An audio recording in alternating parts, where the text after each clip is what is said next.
எல்லாருக்கும் வணக்கங்க. இன்னைக்கு நம்ம DOL ஸ்டார்டர் பற்றி பார்க்க போகிறோம். ஸோ DOL ஸ்டார்டரோட கனெக்ஷன், அது எப்படிலாம் கனெக்ஷன் பண்ணணும், அதோட ஒர்க்கிங் எப்படி இருக்கும், ஸோ அது எப்படி நம்ம ஆன் ஆஃப் பண்ணுறது எல்லாமே பார்க்க போகிறோம் இந்த வீடியோவில். ஸோ இந்த வீடியோ நல்லா பாருங்கள். ஸோ இப்போ பார்த்தீங்க அப்படின்னா DOL ஸ்டார்டரோட ஒரு சிம்பிளான டயக்ராம் வச்சுருக்கேன், அதுக்கான தேவையான மெட்டீரியல்ஸ் இங்கே வச்சுருக்கேன். ஸோ இது கண்ட்ரோல் பிரேக்கர், அதேமாதிரி கண்ட்ரோல் பண்ணக்கூடிய அந்த on off push button, hand off auto, அதே மாதிரி இண்டிகேஷன் எல்லாமே இதில் ஃபிக்ஸ் பண்ணியிருக்கு. ஸோ அதுக்கப்புறம் இதோட ஒயரிங் கனெக்ஷன் நம்ம பார்ப்போம். அதே மாதிரி இதோட காண்டக்டர், மெயின் காண்டக்டர் வேணும். ஸோ காண்டக்டர் ஒயர்லார் அதெல்லாம் கொடுத்துருக்கோம் இங்கே. ஸோ இதை எப்படி கனெக்ட் பண்ணலாம் ஒன் பை ஒன்னாக அப்படிங்கிறத நம்ம இந்த வீடியோவில் பார்ப்போம். ஸோ இதில் ஏதாவது டவுட் இருந்துச்சுன்னா நீங்கள் லாஸ்ட் டைம் கமெண்ட் பண்ணலாம். ஃபஸ்ட் ஃபுல்லாக வீடியோ பாருங்கள். இதை பார்த்தீங்கன்னா காண்டக்டர் கே, இந்த பிரேக்கர் இங்கே கொடுத்துருக்கோம், அதாவது கண்ட்ரோல் பிரேக்கர்னு சொல்லிட்டு. ஸோ இண்டிகேஷன்லாம் இங்கே இருக்குது. ஸோ அதே மாதிரி புஷ் பட்டன்ஸ் எல்லாமே கொடுத்துருக்கோம். ஸோ பேசிக்காக நம்ம DOL ஸ்டார்டர் தெரிஞ்சுன்னா தான் அடுத்து ஒன் பை ஒன்னாக போக முடியும். ஒரு DOL ஸ்டார்டரில் லேச்சிங்கில் ஆட் பண்ணுறதா இருக்கட்டும், இல்லை டியூட்டி அண்டு ஸ்டாண்ட் பை பண்ணுறதா இருக்கட்டும், இல்லை 24 hours டைமர் பண்ணுறதா இருக்கட்டும், இல்லை PLC ஆட் பண்ணுறதா இருக்கட்டும், எதுவாக இருந்தாலும் DOL ஸ்டார்டரோட பேசிக் கனெக்ஷன்ஸ் எல்லாமே தெரிஞ்சால் மட்டும்தான் நம்ம அடுத்த லெவலுக்கு போக முடியும். ஸோ அதே மாதிரி நம்ம ஸ்டார்டருக்கு போகணும் அப்படின்னாலும் DOL ஸ்டார்டர் தெரிஞ்சிருந்தால் தான் அதோட பேசிக் நாலேஜ் இருந்தால் தான் அடுத்துக்கு போக முடியும். ஸோ அதுக்காக இது போடுறோம். இப்போ பார்த்தீங்கன்னா நம்ம DOL ஸ்டார்டரில் அந்த OLR கொடுத்துருக்கோம். ஸோ OLRோட NC பாயிண்ட் ஃபஸ்ட் யூஸ் பண்ண போகிறோம். ஏதாவது ட்ரிப் அனுப்பிச்சு அப்படின்னா, இந்த பாயிண்ட் ஓப்பன் ஆயிடுச்சு அப்படின்னா டோட்டல் சர்க்யூட்டும் உங்களுக்கு ஆஃப் ஆயிரும். ஸோ அதுக்காக தான் அந்த NC பாயிண்ட் கொடுத்துருக்கோம். ஸோ OLR அதோட வேலையை செய்யுது அப்படிங்கிறதுக்கு இந்த இடத்துல அந்த பாயிண்ட் வச்சா மட்டும்தான் அதோட வேலையை கரெக்டாக பண்ணுது அப்படிங்கிறது நம்ம இது பண்ண முடியும். ஏன்னா இந்த இடத்துல நம்ம OLR வைக்கல அப்படின்னா அது ட்ரிப் ஆனாலும் எந்த யூஸ் இல்லாமல் இருக்கும் நமக்கு. ஸோ அதனால தான் இந்த ஃபுல் சர்க்யூட் ஆஃப் ஆகிறதுக்காக இதை வச்சுருக்கோம். ஸோ இப்போ அதை ரொட்டேட் பண்ணி வச்சுப்போம். ஸோ அப்போ தான் நமக்கு கனெக்ஷன் பண்ணுறது ஈஸியாக இருக்கும். ஸோ OLRோட ஃபஸ்ட் எண்டில் கொடுத்தாச்சு, அதாவது NCNல. ஸோ அடுத்த எண்ட் நம்ம எடுத்துகிட்டு என்ன பண்ணுறோம்னா, ஹேண்ட் ஆஃப் ஆட்டோ அப்படிங்கக்கூடிய 3 பொசிஷன்ஸ் வச்சிருக்கு பார்த்தீங்களா, அதில் டாப்பில் கொடுத்துக்கிறோம். டாப்பில் கொடுத்தாலும் பாட்டம் கொடுத்தாலும் பிரச்சனை இல்லை. ஸோ டாப்பில் கொடுத்துட்டு அதை லூப் பண்ணிக்கணும். ஏன்னா அதில் 2 கனெக்ஷன் நம்ம கொடுத்துக்க போகிறோம். அதாவது ஹேண்டுக்கும் எதாவது போகுது, ஆட்டோக்கும் எதாவது போகுது. ஸோ எந்த சைடில் நம்ம ரொட்டேட் பண்ணுறோமோ அதோட கனெக்ட் ஆகும் அப்படிங்கிறது அதோட கான்செப்ட். ஸோ ஆல்ரெடி லூப் பண்ணி வச்சுருக்கேன். ஸோ அதோட நம்ம கனெக்ட் பண்ணுறோம். இப்போ இந்த ஒயரை கனெக்ட் பண்ணியாச்சு. ஸோ இதுக்கப்புறம் இந்த ஹேண்ட் சைட்லேருந்து நம்ம எடுக்கக்கூடிய ஒயரை கொண்டு போய்ட்டு ஸ்டாப் புஷ் பட்டனில் கொடுத்துட்டு, ஸ்டாப்லேருந்து எடுத்து நம்ம ஸ்டார்ட்டில் கொடுத்துட்டு, ஸ்டார்ட்லேருந்து இன்னொரு 2 எடுத்துட்டு நம்மளோட காயில் சப்ளை, அதாவது கான்டக்டர் காயில் சப்ளை கொடுக்க போகிறோம். ஸோ அதை ஒன் பை ஒன்னாக கொடுத்துட்டு நம்ம எப்படி கொடுக்குறது அப்படிங்கிறத நான் சொல்கிறேன் இதில். ஸோ இங்கே நம்ம ஆட்டோ ஆப்ரேஷன் யூஸ் பண்ணும்போது பார்த்தீங்கன்னா நம்ம மோஸ்ட்லி பார்த்தீங்கன்னா PLC யூஸ் பண்ணலாம், இல்லை ஏதாவது ஒரு சென்சார் இருக்கலாம், இல்லை உங்கள்கிட்ட லிமிட் ஸ்விட்ச்சு ஏதாவது ஒரு விஷயம் இருக்கலாம். அந்த 2 டர்மில் க்ளோஸ் பண்ணால் அது ஒர்க் ஆகும் அப்படிங்கிற மாதிரி ஒரு ஆட்டோ ஆப்ரேஷனில் பண்ணுவாங்க. ஸோ இப்போ அடுத்து ஸ்டார்ட் புஷ் பண்ண எப்படி கனெக்ட் பண்ண சொல்ல போகிறேன். அதை பார்த்தீங்கன்னா அதான் அந்த ஆட்டோ ஆப்ரேஷன் பார்த்தீங்கன்னா உங்களுக்கு லாஸ்ட்டாக சொல்கிறேன். ஸோ அந்த 2 டெர்மினல் க்ளோஸ் ஆகும்போது உங்களுக்கு ஒர்க் ஆகும். ஸோ நம்ம மேனுவலாக க்ளோஸ் பண்ணுறது ஆட்டோமேட்டிக் க்ளோஸ் ஆகும். இப்போ ஸ்டார்ட் புஷ் பட்டன் நம்ம எடுத்துகிட்டு போய் அந்த கனெக்ஷன் பண்ணுவோம். அது அதாவது மேனுவல் கனெக்ஷன் எல்லாமே பண்ணிவிட்டு நம்ம லாஸ்ட்டாக பார்ப்போம். ஸோ இங்கேருந்து நம்ம எடுத்தாச்சு. ஸோ அதே ஏற்கனவே சொன்னது தான். இங்கேருந்து நம்ம ஸ்டாப் புஷ் பட்டன் ஒரு 2க்கு தர போகிறோம்.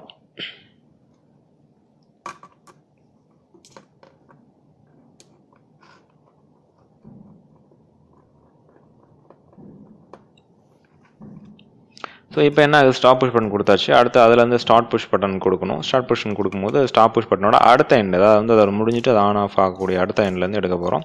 ஸோ அப்போ தான் இது கரெக்டாக இருக்கும். ஏன்னா ஸ்டாப் பண்ணும்போது ஆஃப் ஆகணும் அப்படிங்கிறதுக்காக. ஸோ எடுத்தாச்சுங்களா. அடுத்து பார்த்தீங்கன்னா இங்கே ஸ்டார்ட் புஷ் பட்டனில் ஒரு எண்டில் கொடுத்துருவோம். ஸோ அடுத்து ஸ்டார்ட் புஷ் பட்டன்லேருந்து அடுத்த எண்ட் எடுத்து நம்ம என்ன பண்ணுவோம், டைரெக்டாக காயில் சப்ளை, அதாவது கான்டக்டரோட காயில் சப்ளை கொடுத்துருவோம். ஸோ இங்கே காயில் சப்ளை கொடுத்துடலாம் நம்ம. ஸோ இதோட இந்த மேனுவல் ஆப்ரேஷனில் கனெக்ட் பண்ணக்கூடிய அந்த நேர்கோட்டில் இருக்கக்கூடிய எல்லாமே முடிஞ்சிடும். ஸோ அதுக்கப்புறம் நம்ம என்னென்ன கனெக்ஷன்லாம் பெண்டிங் இருக்கும் ஒன் பை ஒன்னாக பார்த்து பண்ணுவோம். ஸோ இப்போ காயில் சப்ளை கொடுக்குறோம், கனெக்டரோட காயில் சப்ளை.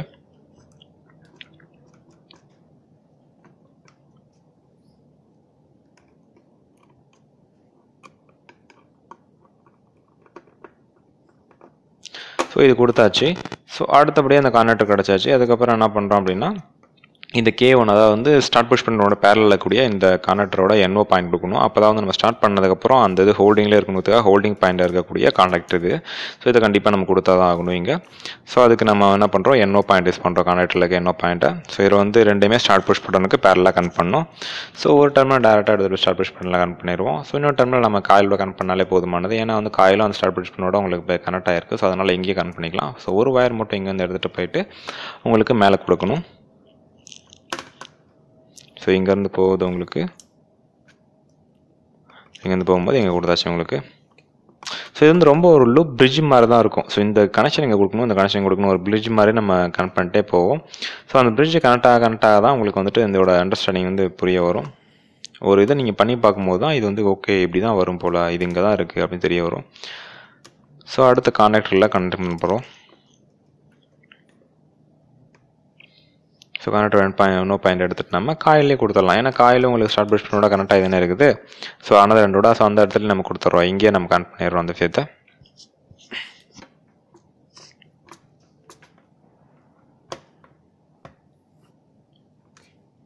ஓகேவா? ஸோ இதுக்கப்புறம் நம்ம என்ன பார்க்க போகிறோம்னு பார்த்தீங்க அப்படின்னா அதோட நியூட்ரல் பாயிண்ட்ஸும் கனெக்ட் பண்ணுவோம். ஸோ அதுக்கு முன்னாடி நம்ம அந்த இண்டிகேஷன்ஸும் இருக்குது. ஸோ இதெல்லாம் ஒன் பை ஒன்னாக கனெக்ட் பண்ணலாம். ஸோ இப்போ நம்ம ஸ்டாப் புஷ் பட்டன் கொடுத்தாச்சு, ஹேண்ட் ஆஃப் ஆட்டோ கொடுத்தாச்சு, காயில் சப்ளைக்கு வந்து ஃபேஸ் கொடுத்தாச்சு, நியூட்ரல்லாம் கொடுக்கல. ஸோ இப்போ நம்ம இண்டிகேஷன் லேம்புக்கான வேலைகளை மட்டும் பார்ப்போம். ஸோ இண்டிகேஷன் லேம்பில் பார்த்தீங்கன்னா நம்ம ஆன் ஆயிடுச்சு அப்படின்னா அது ஆன் ஆயிடுச்சு அப்படிங்கிற இண்டிகேஷன் வேணும். ஸோ அதுக்காக நம்ம என்ன பண்ணுறோம், ஸோ இண்டிகேஷன் லேம்புக்கு கொடுப்போம். ஸோ அது வந்து பார்த்தீங்கன்னா ஆல்ரெடி நம்ம இங்கே கனெக்ட் பண்ணியிருக்க பற்றில என்ன பாயிண்ட் இதுலேருந்து எடுத்துக்கலாம். ஏன்னா இது எல்லாமே ஒரு பாயிண்ட்டில் மீட் ஆகக்கூடிய பாயிண்ட் தான் இது. ஸோ ஆல்ரெடி இங்கே அந்த டயக்ராம் பார்த்தீங்கன்னா உங்களுக்கு புரியும். ஸோ ஏன் இங்கேருந்து எடுக்கிறேன் அப்படின்னு சொல்லிட்டு. ஸோ இந்த பாயிண்ட்லேருந்து எடுத்து நம்ம அந்த க்ரீன் இண்டிகேஷன் லேம்பு கொடுத்துருவோம். ஏன்னா அதான் அந்த ஸ்டார்ட், அதாவது வந்து ஆன் ஆயிரம் லேர்னில் இருக்குது அப்படிங்கிறத இண்டிமேட் பண்ணக்கூடியது க்ரீன் இண்டிகேஷன் தான். ஸோ அதனால் க்ரீன் இண்டிகேஷன் நம்ம கொடுத்துருவோம். ஸோ இது எல்லாமே பார்த்தீங்க அப்படின்னா நீங்கள் முன்னாடியே வந்துட்டு இந்த ரிலே, அதாவது இந்த கான்டக்டர் ஓயில் இதோட பாயிண்ட்ஸ்லாம் என்னென்னா உங்களுக்கு தெரிஞ்சிருக்கணும். நம்ம டேரெக்டாக வந்து வீடியோ பார்த்தீங்கன்னா உங்களுக்கு புரியாது. ஸோ இதோட ஏதாவது தெரியல அப்படின்னா முன்னாடி போட்ட வீடியோஸ்லாம் பார்த்தீங்கன்னா கான்டக்டர் எப்படி இருக்கும், அதில் என்னென்ன பாயிண்ட்ஸ் இருக்குது, அதேமாதிரி ஓயில் எப்படி இருக்கும், அதில் என்னென்ன பாயிண்ட்ஸ் இருக்குது அப்படின்னு தெரிய வரும். அதுக்கப்புறம் தான் நீங்கள் ஒன் பை ஒன்னாக புரிஞ்சிக்க முடியும். ஸோ இப்போ நம்ம இண்டிகேஷன் லேம்ப் க்ரீன் இண்டிகேஷன் கொடுத்தாச்சு சப்ளை. நியூட்ரல் மட்டும் தான் பாக்கி இருக்குது. ஸோ நியூட்ரல் வந்து 3 இடத்துல லூப்பிங் ஆகும் உங்களுக்கு. ஒன்று பார்த்தீங்கன்னா கான்டக்டர், இன்னொன்று பார்த்தீங்கன்னா உங்களோட இண்டிகேஷன் லேம்பில் 2 இண்டிகேஷன் லேம்ப் லூப் ஆகும். ஸோ அதுக்காக 2 வயர் இங்கேருந்து எடுக்கிற நியூட்ரல்லேருந்து ஒன்று கான்டக்டர் கொடுத்துட்டு இன்னொன்று இண்டிகேஷன் லேம்புக்கு நான் கொடுக்க போகிறேன். ஸோ அதுக்கப்புறம் அந்த இன்டர்னல் லூப்பிங் வந்து என்ன பண்ணணுமோ பண்ணிடலாம். ஸோ கான்டக்டர் கொடுத்துடலாம். இப்போ இப்படி ஷார்ட் வயர் கான்டக்டர் கொடுத்தாலே போதுமானதாக இருக்கும். ஸோ இது வந்து ஒரு சிம்பிளான மெத்தடில் நம்ம டியூல் ஸ்டார்டர் பண்ண தெரிஞ்சிச்சு அப்படின்னா நமக்கு அடுத்த ஏதாவது ஒரு டிஃபிகல்ட், ஏதாவது ஒரு அடுத்தடுத்த சிஸ்டங்கள் நம்ம ஆட் பண்ணும்போது ஈஸியாக ஆட் பண்ண முடியும் நம்மளால். ஸோ பேசிக் சிஸ்டம் நமக்கு தெரியும்ல. அதோட இப்போ இதோட நம்ம 24 ஹவர் டைம் ஆட் பண்ணணும்னா ஈஸி தான். 24 ஹவர் டைம் காயில் சப்ளை கொடுத்தாச்சு. அதுக்கப்புறமா அதோட என்னோ பாயிண்ட் எடுத்து எந்த இடத்துல ஆட் பண்ணி எப்போ ஆன் பண்ணணும் ஆஃப் ஆகணும் அப்படிங்கிறது உங்களுக்கு ஈஸியாக தெரிய வந்திருக்கும். ஸோ நம்ம ஆட்டோ டைமில் கொடுத்துருக்க இடத்துல 24 ஹவர் டைமோட ஏனோ பாயிண்ட் போட்டோம் அப்படின்னா ஆட்டோமேட்டிக் சிஸ்டத்தில் ஒர்க் ஆகிட்டு போகுது. அவ்வளோதான். ஸோ வெரி சிம்பிளாக நம்ம வந்து தெரிஞ்சுக்க முடியும் எப்படி வந்து இதை நம்ம பண்ண முடியும் அப்படிங்கிற ஒரு, அதாவது எலக்ட்ரிக்கல் சிஸ்டத்தை பொறுத்த எல்லாமே உங்களுக்கு எல்லாமே இமேஜினேஷன் தான். ஸோ இமேஜின் இதை போட்டால் இங்கே வரும், இதை போட்டால் இப்படி வரும் அப்படின்னு எல்லாமே நம்மளால் டேரெக்டாக பண்ணி கண்டினியூ பண்ணிக்கலாம். ஸோ இதை பார்த்தீங்க அப்படின்னா நம்ம நியூட்ரல் கொடுத்துருக்கோம். ஸோ என்னென்னா எலக்ட்ரிக்கல் சிஸ்டம் அதே மாதிரி தான் உங்களுக்கு எல்லாமே வந்துட்டு பார்த்தீங்கன்னா ஒரு இமேஜினேஷன் தான். எல்லாத்தையும் நம்ம ஒன் பை ஒன்னாக பண்ணி பார்த்துட்டே இருக்க முடியாது. ஸோ இந்த கனெக்ஷன் இங்கே வருமா, இந்த கனெக்ஷன் இங்கே வருமா அப்படின்னு இமேஜினேஷன் நம்மளாக பண்ணி பார்க்கணும். ஸோ அப்படி பண்ணும்போது அவங்களோட இமேஜினேஷன் பவர் பொறுத்து தான் வந்து எலக்ட்ரிக்கல் சிஸ்டத்தில் அடுத்தடுத்து ஓகே இது இங்கே போட்டனால இது இது இப்போ நம்ம வந்து ஒரு டியூவல் ஸ்டார்டரில் வந்துட்டு ஒரு 24 ஹவர் டைம் ஆட் பண்ணணும்னா இந்த இடத்துல ஆட் பண்ணணும் அப்படிங்கிறத நம்ம திங்க் பண்ணிட்டு கரெக்டாக அந்த இடத்த மட்டும் ஓப்பன் பண்ணி அங்கே மட்டும் ஆட் பண்ணாலே போதும். உங்களோட ஸ்டார்டர் வந்து ஆட்டோமேட்டிக்காக ஒர்க் ஆக ஆரம்பிச்சிடும். நீங்கள் என்ன நினைக்கிறீங்களோ அந்த இமேஜினேஷன் ஏற்ற மாதிரி. ஸோ இப்போ வந்து நியூட்ரல் வந்து நான் லூப் பண்ணிகிட்ருக்கேன். நம்ம நியூட்ரல் வந்துட்டு ஃபஸ்ட்டு அந்த ரெட் இண்டிகேஷன் நம்ம கொடுத்துட்டேன். ஸோ அதோட அடுத்த இண்டிகேஷன், அதாவது இன்னொரு க்ரீன் இண்டிகேஷன் பார்த்தீங்கன்னா அதுக்கு நியூட்ரல் லூப் பண்ணியாச்சு. ஸோ இப்போ நியூட்ரல் லூப்பிங் முடிஞ்சிருச்சு. மோஸ்ட் ஆஃப் த கனெக்ஷன்ஸ் இப்போ முடிஞ்சாச்சு. உங்களுக்கு இன்னும் ஒரே ஒரு கனெக்ஷன் என்ன பெண்டிங்னு பார்த்தீங்கன்னா அந்த ட்ரிப் இண்டிகேஷன் மட்டும் தான் பெண்டிங்கில் இருக்கும். ஸோ அதை மட்டும் நான் இப்போ நான் சொல்லிடுறேன். இந்த நியூட்ரல் பார்த்தீங்க அப்படின்னா இங்கே நம்ம இந்த நியூட்ரல் எடுத்திருக்கோம். நியூட்ரல் எடுத்து 3 பாயிண்ட் 1 2 3 இந்த 3 பாயிண்ட் கொடுத்துருக்கோம். ஸோ அதுக்கு வந்து 2 நியூட்ரல் எடுத்து 1 காயில் சப்ளை கொடுத்தாச்சு. இன்னும் 2 பார்த்தீங்கன்னா இண்டிகேஷன் லேம்பில் 1 கொடுத்து அடுத்த லூப் பண்ணியிருப்பேன். இண்டிகேஷன் லேம்ப் கொடுத்தாச்சு, அடுத்தோட லூப் பண்ணியாச்சு. ஸோ அவ்வளோ நியூட்ரல் கனெக்ஷன். ஸோ இதுக்கப்புறம் பார்த்தீங்க அப்படின்னா நம்ம அந்த ட்ரிப் இண்டிகேஷன் மட்டும் வந்து எந்த கனெக்ஷன் கொடுக்காம இருக்கும். ஸோ அந்த இண்டிகேஷனுக்கு இப்போ கொடுத்துருவோம் கனெக்ஷன். ஸோ அதை பார்த்தீங்கன்னா ஓயிலோட என்ஓ பாயிண்ட் நம்ம எடுக்கணும். என்ஓ பாயிண்ட் எடுத்து நம்ம வந்து ட்ரிப் இண்டிகேஷன், அதான் ட்ரிப் ஆனிச்சு அப்படின்னா அது இண்டிகேஷன் வர மாதிரி கொடுத்துடலாம். ஸோ இப்போ கொடுத்தாச்சுங்க. ஸோ என்ஓ பாயிண்ட் எடுத்துகிட்டு, அதாவது அந்த ரெட் இண்டிகேஷன் லேம்பில் ஒரு 2 கொடுத்தது ஆல்ரெடி நியூட்ரல் நம்ம ப்ரொவைட் பண்ணியாச்சு. இப்போ ஃபேஸ் கொடுக்குறோம்.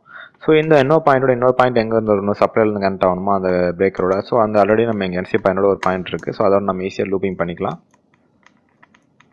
ஸோ என்ஓ பாயிண்ட்டை லூப்பிங் பண்ணியாச்சுன்னா டியூவல் ஸ்டார்டரோட கனெக்ஷன் வந்து முடிஞ்சுன்னு அர்த்தம். இந்த 2 லூப்பிங் தான் சொல்கிறேன். இங்கேருந்து இங்கே லூப் பண்ணிடலாம்.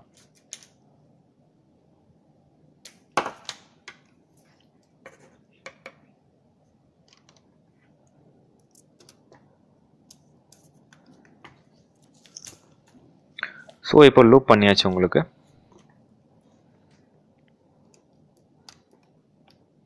அவ்வளோதாங்க டியூவல் ஸ்டார்ட்டோட கனெக்ஷன். இதுக்கப்புறம் இதை நம்ம ஆன் பண்ணி எப்படி ஒர்க் ஆகுது, என்ன பண்ணணும் அப்படிங்கிறத ஒன் பை ஒன்னாக உங்களுக்கு சொல்கிறேன். ஸோ இதில் பார்த்தீங்க அப்படின்னா நம்ம நார்மலாக ஒன்று ஸ்டார்டரில் வந்து எப்படி ஆன் ஆஃப் புஷ் பட்டன் வச்சு இண்டிகேஷன் வச்சு பண்ணுறது அப்படிங்கிற மாதிரி தான் பார்த்துருக்கோம். இதில் வந்து ஒன் பை ஒன்னாக நம்ம எக்ஸ்ட்ரா சிஸ்டம்லாம் ஆட் பண்ண முடியும் நம்மளால்.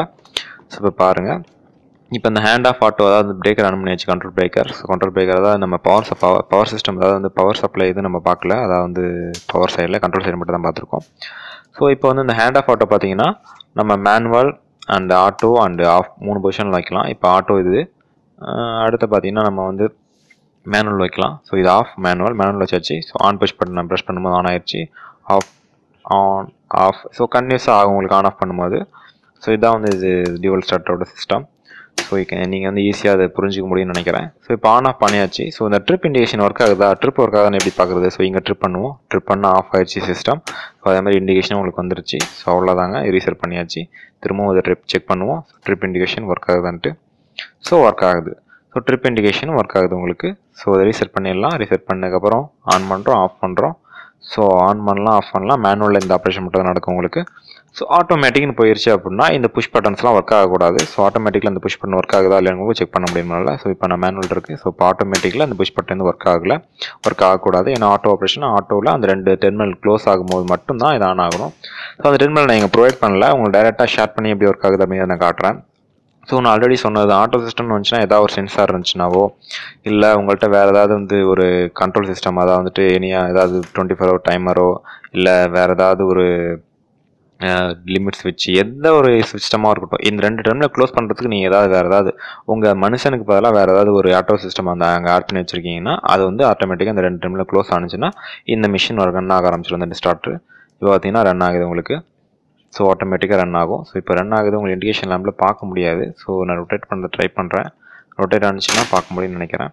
ஸோ ரொட்டேட் பண்ணால் தான் பார்க்க முடியும். ஸோ ரொட்டேட் பண்ணிடுவோம், ஒன்றும் பிரச்சனை இல்லை. ஸோ இந்த 2 டெர்மினல் க்ளோஸ் ஆனிச்சு அப்படின்னா உங்களுக்கு வந்துட்டு இதாகும். ரொட்டேட் பண்ணிட்டா உங்களோட டெர்மினல் க்ளோசிங் பெற முடியாது. ஓகே, இப்போ என்ன பண்ணுறேன், ரொட்டேட் பண்ணாமலே இந்த கான்டாக்டர் பார்த்தீங்கன்னா இந்த டெர்மினல் வந்து உள்ளே போயிட்டு வரும் உங்களுக்கு. ஆனில் இருக்குன்னா உள்ளே போயிடும், ஆஃபில் இருக்குன்னா வெளில வந்துடும். ஸோ அதை பாருங்கள், இது புரியும் உங்களுக்கு. ஸோ இந்த டெர்மினல் க்ளோஸ் ஆகும்போது ஆன் ஆஃப் ஓகேங்களா. இவ்வளோ தாங்க இந்த ஆட்டோ சிஸ்டத்தில். நீங்கள் வந்து மனுஷன் வச்சுருக்கா, நீங்கள் வந்து மேனுவலாக ஆன் ஆஃப் பண்ணுறத விட வேறு ஏதாவது ஒரு ஆட்டோ சிஸ்டம் அங்கே வச்சுட்டு ஆன் ஆஃப் பண்ணுவீங்க.